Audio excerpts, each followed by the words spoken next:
Bismillahirrahmanirrahim. Assalamualaikum warahmatullahi wabarakatuh. Alhamdulillahirabbil alamin wa bihi nasta'inu ala umuri dunya waddin wa ala alihi washabihi ajmain, amma ba'du. Segala puji bagi Allah Subhanahu wa taala. Salawat dan salam semoga tercurah kepada Nabi besar Muhammad sallallahu alaihi wasallam. Teman-teman yang saya hormati, yang saya banggakan, yang saya cintai, hari ini atau di video kita kali ini kita akan memulai untuk belajar akuntansi bank syariah.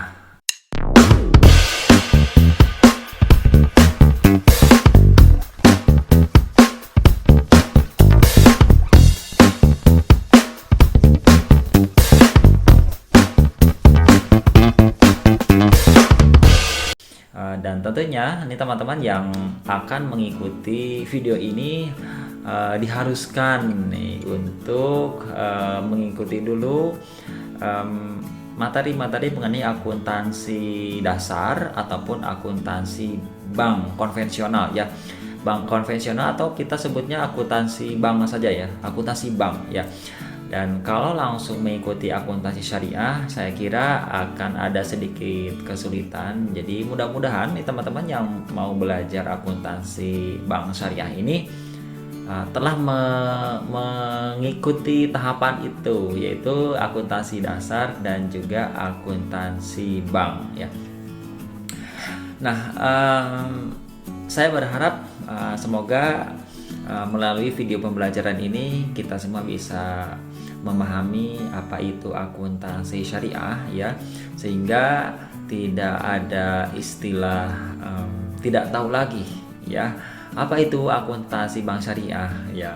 Sementara ya teman-teman semuanya, sampai saat ini transaksi yang bersifat syariah itu semakin banyak dan semakin luas, sehingga kalau kita akan terjun di dunia perbankan, misalkan di perbankan syariah ataupun di asuransi syariah ataupun di pegadaian syariah, dan sekarang masih banyak lagi, ada koperasi syariah, ada hotel syariah bahkan ya, dan sekarang sudah ada lagi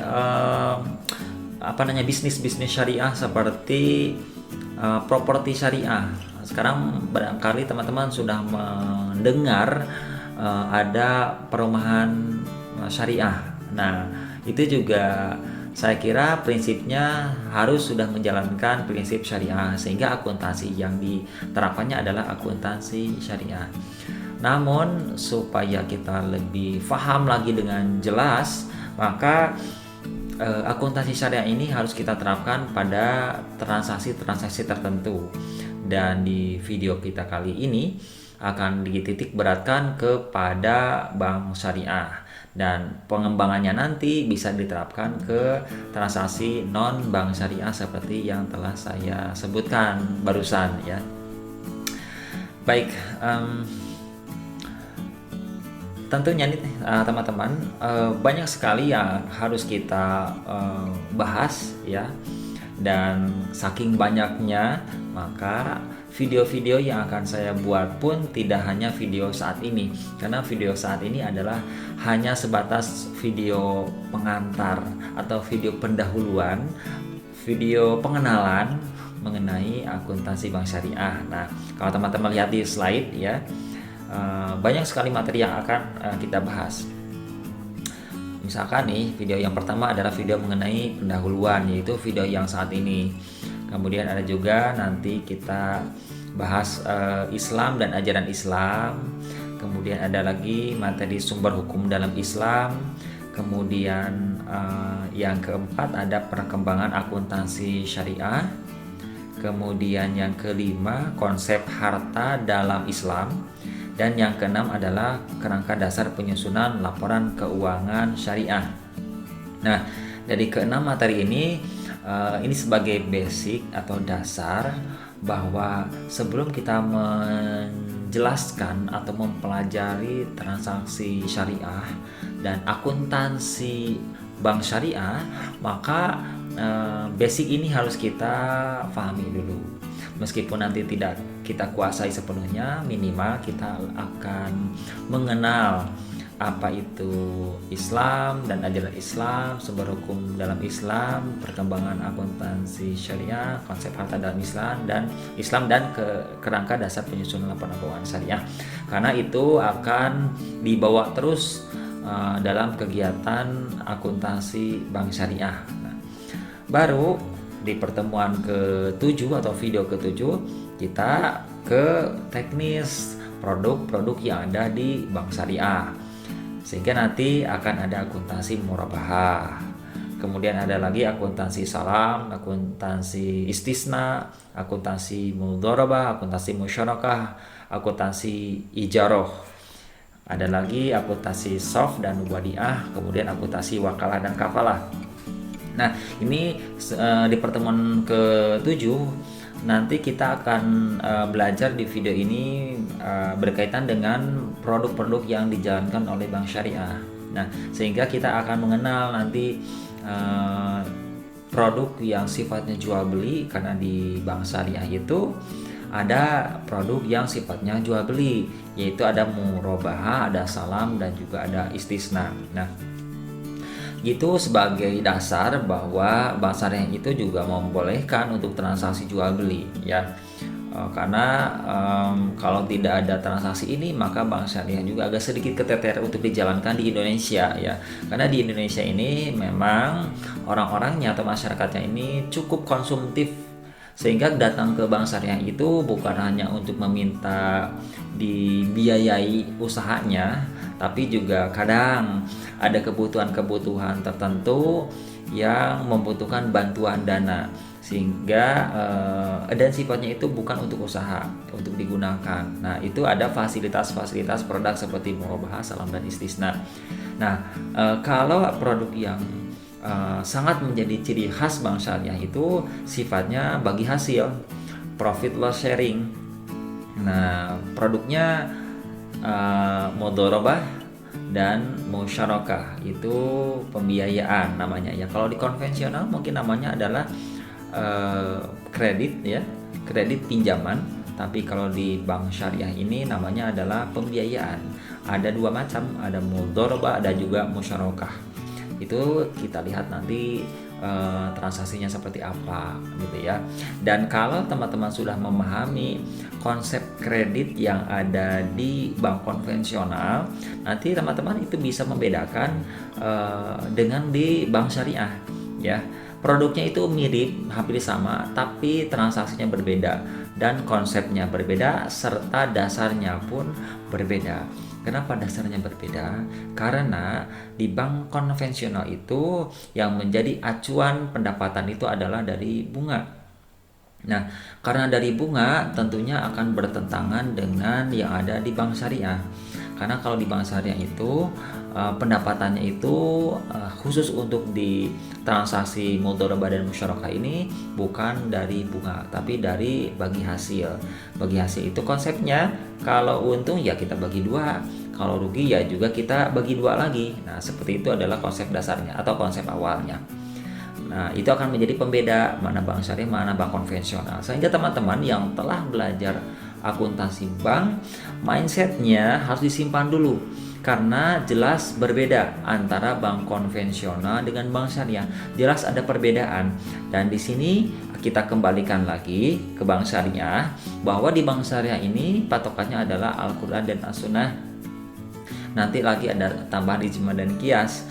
Nah, kenapa ke Al-Quran dan As-Sunnah? Nah, karena transaksi yang diperbolehkan untuk dicatat oleh akuntansi syariah itu adalah transaksi yang sesuai dengan syariat Islam, gitu ya. Kemudian nanti juga ada transaksi yang lainnya, ya, seperti yang telah saya sampaikan tadi. Baik, karena video ini adalah video pendahuluan, maka saya pun akan mengenalkan kepada teman-teman semuanya yang sama sekali belum kenal apa itu akuntansi, ya, atau akuntansi syariah untuk saat ini, ya. Nah, sekarang kita lihat dari definisinya dulu. Nah, kita bagi dua karena ada dua kata. Akuntansi syariah itu adalah akuntansi dan syariah. Nah, akuntansi itu secara Definisi adalah proses pengidentifikasian ya atas transaksi ataupun pencatatan, kemudian ada penggolongan, kemudian ada pengikhtisaran sehingga dihasilkan informasi keuangan dalam bentuk laporan keuangan yang dapat digunakan untuk pengambilan keputusan. Nah, teman-teman, yang namanya akuntansi itu adalah proses identifikasi transaksi. Jadi, kalau saya jelaskan seperti ini ya, transaksi itu akuntansi itu adalah kegiatan yang awalnya adalah mengidentifikasi transaksi. Nah, teman-teman, transaksi itu contohnya seperti apa? Masih ingat? Mungkin pernah belajar ya.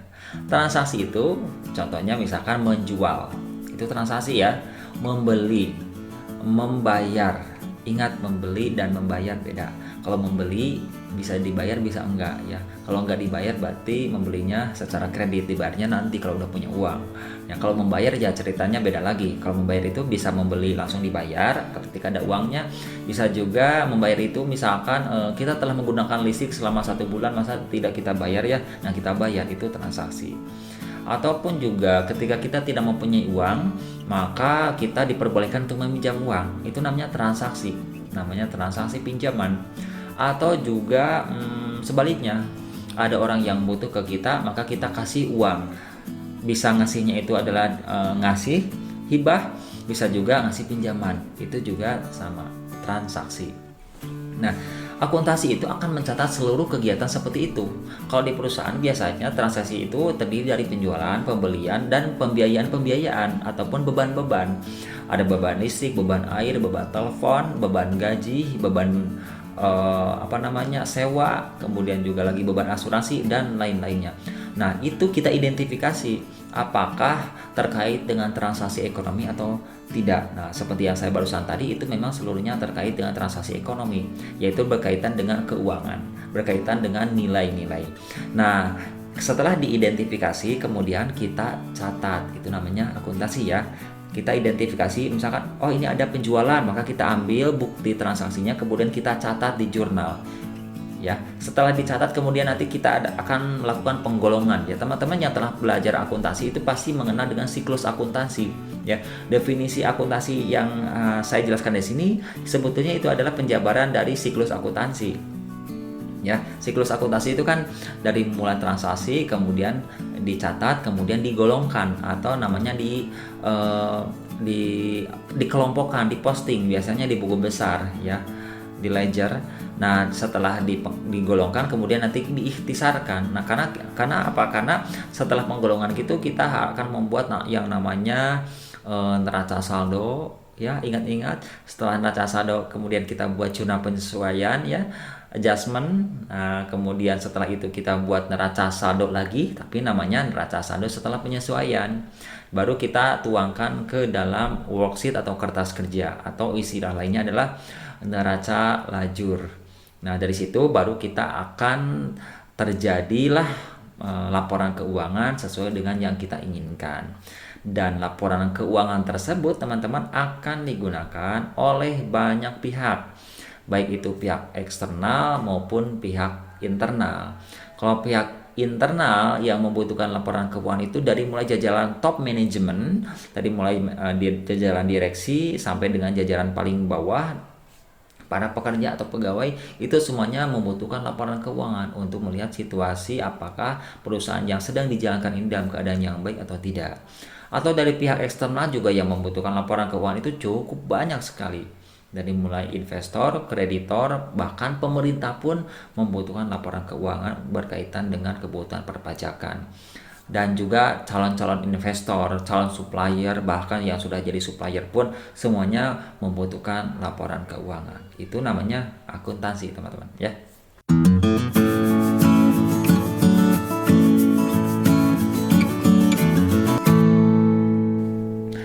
Nah, kemudian apa itu syariah? Nah, kalau syariah itu adalah aturan yang telah ditetapkan oleh Allah Subhanahu wa Ta'ala untuk dipatuhi oleh manusia dalam menjalani segala aktivitas hidupnya di dunia. Jadi syariah itu tentunya adalah aturan yang dibuat oleh Allah Subhanahu wa Ta'ala dan memang harus dijalankan oleh manusia.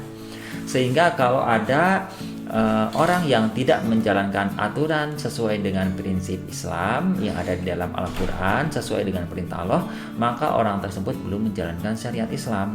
Nah, berkaitan dengan transaksi di perusahaan atau di bank syariah, maka bank syariah itu harus menjalankan transaksinya sesuai dengan syariat Islam, sesuai dengan yang ada dalam Al-Quran, begitu. Dan kalau sudah menjalankan prinsip sesuai dengan syariat Islam, maka baru bisa kita sebut, yaitu namanya adalah akuntansi syariah.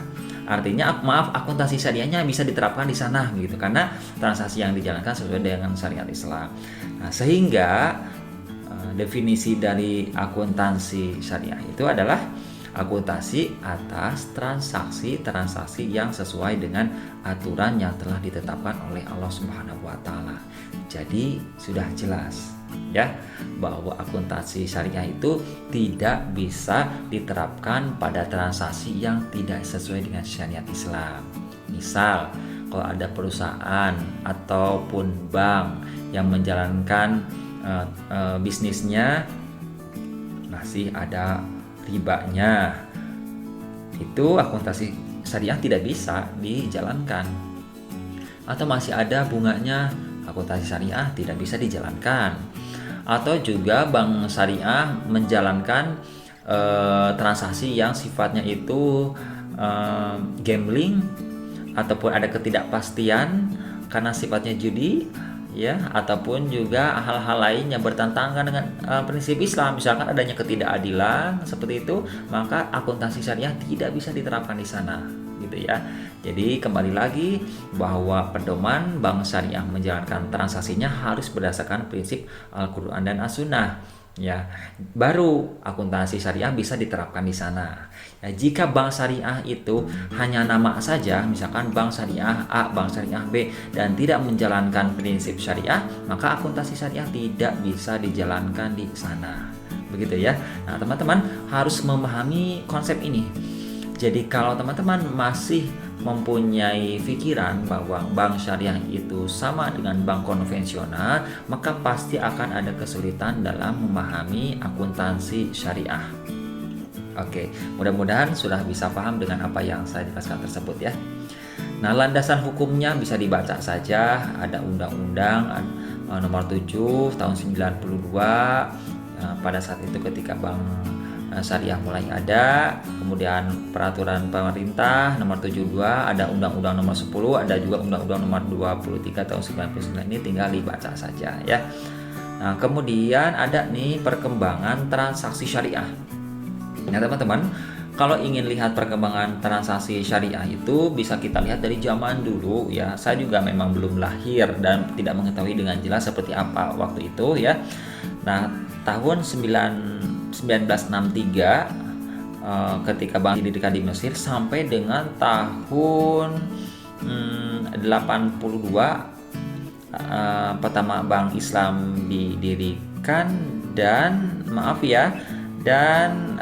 tahun 91 masuk ke Indonesia gitu ya. Karena pada tahun 91 itu di Indonesia berdiri namanya Bank Muamalat ya, atau sekarang kita namakan Bank Muamalat Indonesia. Jadi tahun 91. Maka dari situlah di Indonesia mulai menjalankan bank syariat Islam dan sampai dengan sekarang perkembangannya cukup pesat.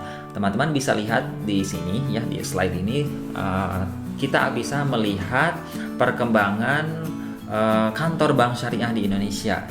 Saya tidak menjelaskan dari tahun 91 ya, karena memang dari tahun 91-92 itu baru satu bank syariah ya. Nah, ini dari tahun 2008 saja. Nah, dari tahun 2008 sampai dengan 2019 berarti di sini sudah ada sekitar 12 tahun ya. Ada 12 tahun perkembangan bisa kita lihat. Nah, perkembangan bank syariah, kantor bank syariah ini saya bagi ke dalam 3 kategori ya. Ada yang namanya BUS. BUS ini adalah Bank Umum Syariah. Bank Umum Syariah ini bank umum yang menjalankan seluruh transaksi tidak hanya deposito dan juga tabungan ya. Ada juga yang namanya menjalankan giro syariah ya, atau giro ya untuk kebutuhan transaksi bisnis begitu, dan pembayarannya yang non tunai melalui mekanisme transfer, pembayarannya melalui cek dan lain-lainnya, maka itu namanya bank umum syariah. Kalau kita ketahui di Indonesia ini ada yang namanya Bank Muamalat Indonesia, kemudian Bank Syariah Mandiri, Bank BNI Syariah, kemudian Bank Victoria Syariah, Bank BRI Syariah, Bank BJB Syariah, Maybank Syariah, kemudian Bank Panin Syariah dan lain-lainnya. Sudah banyak bank umum syariah di Indonesia. Yang besar-besar itu yang sering kita kenal itu Bank Umum Syariah. Kemudian ada juga yang namanya unit usaha syariah atau kita singkat UUS ya. Unit usaha syariah ini adalah unit usaha dari bank konvensional ya. Misal nih salah satu bank A adalah bank konvensional, menjalankan prinsip konvensional, tapi ada unit usaha khusus yang berprinsip syariah.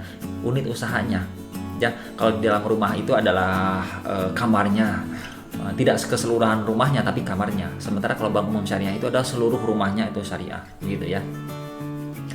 Kemudian ada juga BPRS atau Bank Pembiayaan Rakyat Syariah. Kalau di konvensional ini namanya BPR, Bank Perkreditan Rakyat. Kalau di syariah namanya Bank Pembiayaan Rakyat Syariah atau BPR Syariah. Oke, dari ketiga jenis ini bisa kita lihat dari tahun 2008 ke 2019 itu memang luar biasa perkembangannya. Kalau 2008 BUS aja Bank Umum Syariah itu ada 581 kantor. Kemudian sekarang 2019 menjadi 1919 kantor. Itu Bank Umum Syariah, itu luar biasa perkembangannya ya. UUS juga sama, kantornya udah berkembang cukup banyak juga, meskipun pada perjalanannya UUS ini naik turun ya. Kenapa naik turun? Kok jelek kan kalau naik turun gitu ya. Nah, di sini naik turunnya UUS ini disebabkan karena memang banyak unit usaha syariah yang pindah menjadi bank umum syariah, sehingga yang tadinya UUS menjadi hilang, UUS-nya pindah menjadi bank umum syariah, sehingga yang makin banyaknya adalah bank umum syariah begitu. Nah, kemudian yang ketiga ada BPR Syariah dari tahun 2008 sampai 2019 juga semuanya memang naik ya jumlah kantornya. Nah, sekarang jumlah pekerjanya kita lihat. Nah, jumlah pekerjanya atau sumber daya manusia, atau istilahnya kalau di bank syariah itu istilahnya adalah sumber daya insani gitu ya.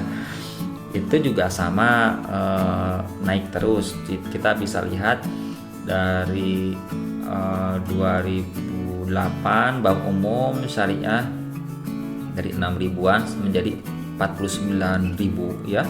Kemudian UUS dari 2.500-an menjadi 5 ribuan, dan dari BPR Syariah ini asalnya ini salah, ini bukan 22.000 ya, tapi ini adalah 2.000.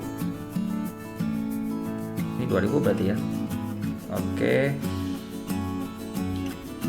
Dari 2.000 atau 22.000 nih, nanti akan saya cek kembali, sepertinya ini ada yang kesalahan, ini adalah dari 2.000 ya. Sampai dengan 2019 ini 6.000. Jadi memang keseluruhan naik terus. Tapi kalau saya lihat di Bank Umum Syariah ini ternyata dari tahun 2016 ke 2019 ini turun terus SDM-nya. Ya, kita tahu teman-teman semuanya, ini adalah dampak dari digitalisasi ekonomi, bahwa transaksi di bank syariah ini sekarang sudah banyak menggunakan mesin ya, sehingga SDM-nya sudah mulai berkurang gitu ya. Nah, apa yang harus kita lakukan ya, kita jangan takut dengan kondisi seperti ini. Yang harus kita lakukan adalah maksimalkan atau optimalkan potensi yang ada dalam diri kita, sehingga kita mempunyai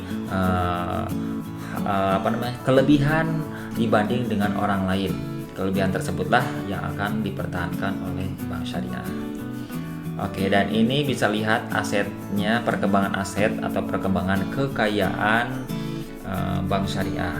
Dari grafik ini sudah Barang tentu teman-teman bisa menyimpulkan bahwa ternyata aset bank syariah itu makin kesini makin besar, makin kaya.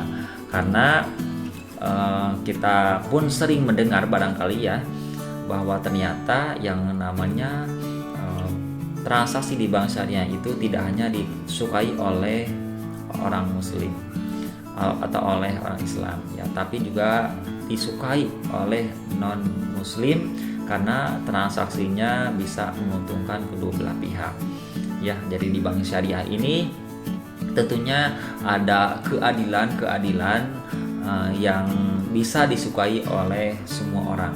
Keadilan tersebutlah yang bersumber pada Al-Quran, yang diharuskan bahwa transaksi itu dijalankan secara adil, sehingga bank syariah pun akan menjalankan hal tersebut dan tentunya akan disukai oleh banyak orang gitu ya. Dan terakhir, alasan diperlukan akuntansi syariah.